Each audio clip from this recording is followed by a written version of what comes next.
Chers amis, bonjour pour les Bnei Noach et pour les autres. Nous arrivons dans la paracha Yitro, une paracha qui est assez remarquable et qui ne peut pas passer inaperçue puisque c'est la paracha dans laquelle il y a les Aseret Adiberot, les 10 paroles qui sont connues comme les 10 commandements, bien que cette appellation de 10 commandements n'est pas véritablement exacte puisque des commandements dans la Torah, il y en a 613 pour les Bnei Israël, 7 pour les Bnei Noach. Mais ces 10 paroles, ces Aseret Adiberot, sont 10 mitzvot qui ont été prononcées, qui sont les seuls mitzvot qui ont été prononcés aux yeux et aux oreilles de tout Israël. C'est-à-dire que les 600 000 Hébreux qui étaient là au Sinaï ont entendu ces paroles, alors que les autres mitzvot de la Torah, c'est Akadosh Baruch Hu qui les a transmises à Moshe Rabbeinu, puis Moshe Rabbeinu les a transmises par la suite au Bnei Israël. Mais cette particularité des Aseret Adiberot, des 10 paroles, est qu'elles ont été entendues directement par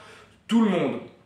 Il y a une idée qui est fausse, que l'on pense régulièrement, c'est qu'il y a un aspect universel dans les 10 paroles. Eh bien, c'est tout l'inverse.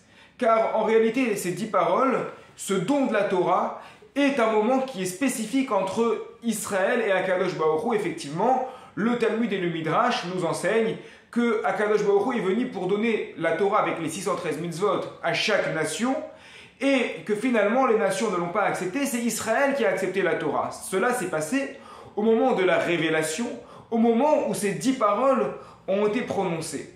D'ailleurs, dans l'énoncé même des 10 paroles, on va trouver une mitzvah qui s'appelle Zachor et Yom HaShabbat. Souviens-toi du jour du Shabbat. Or, si les Bnei Noach, dit le Rambam, ont le droit de faire toutes les mitzvot de la Torah, il y a une mitzvah qui est spécifique aux Juifs, c'est la mitzvah du Shabbat. Pourquoi? Parce que le Shabbat, c'est être témoin. Le peuple juif est témoin que pendant 6 jours, Akadosh Baruch Hu a créé la création du monde et que le 7e jour, il a cessé cette création. C'est une mission qui est spécifique au peuple d'Israël et qui va le marquer par le Shabbat, que ce soit par Zachor, en se souvenant, en faisant le Kiddush, en faisant les prières, l'allumage des bougies, en mentionnant le Shabbat, ou que ce soit Shamor, garde le Shabbat, cette manière de présenter la mitzvah de Shabbat que l'on retrouvera plus tard dans la paracha Vaetranan, dans le Sefer Devarim, dans le livre du Deutéronome. Mais cela concerne spécifiquement les Juifs. Et en réalité, même dans les autres mitzvot, eh bien, on pourrait croire qu'il y a un aspect universel dans la mitzvah, mais pourtant il va y avoir une différence entre les lois de Noach, entre les lois relatives à l'humanité et les mitzvot qui concernent spécifiquement les Juifs. Qu'est-ce que c'est? Prenons un exemple concret. Par rapport à l'otikzol, tu ne voleras pas. Eh bien, il y a une règle qui est commune, c'est-à-dire que les Bnei Israël n'ont pas le droit de voler, les Bnei Noach n'ont pas le droit de voler. Oui, certes, mais le Talmud nous apprend que les modalités de cette loi ne sont pas les mêmes. C'est-à-dire que la définition du vol, que l'on s'appelle des Bnei Israël soumis aux 613 mitzvot de la Torah, ou la définition du vol que l'on s'appelle les Bnei Noach soumis aux 7 lois de Noach, ne va pas être exactement la même. Devant le tribunal, la sanction ne va pas être la même, et ainsi de suite. On peut prendre encore un dernier exemple, le respect des parents, c'est quelque chose d'universel, évidemment, tout le monde doit respecter ses parents.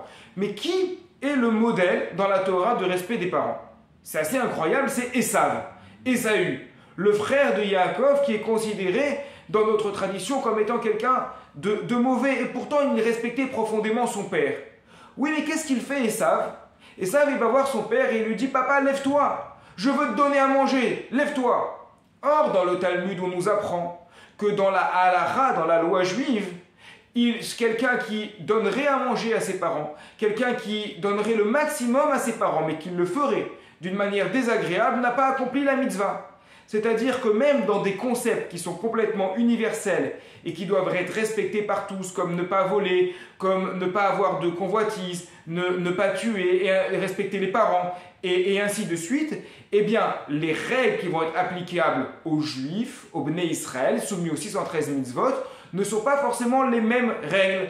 Donc, nous voyons donc que ces Aseret Adiberot, ces 10 paroles qui sont données aujourd'hui dans la paracha Yitro, sont bien spécifiques aux Juifs. Il y a une Torah, oui, qui est universelle, qui concerne les 7 mitzvot, mais il ne faut pas aller la chercher à ce moment-là de la révélation au Har Sinaï par ces Aseret Adiberot qui concernent spécifiquement le peuple juif, les Bnei Noach devant apprendre évidemment des principes généraux et après étudier la halakha correspondant aux Bnei Noach selon les modalités qui les concernent eux-mêmes. A bientôt pour une nouvelle explication sur la paracha universelle dans la Torah.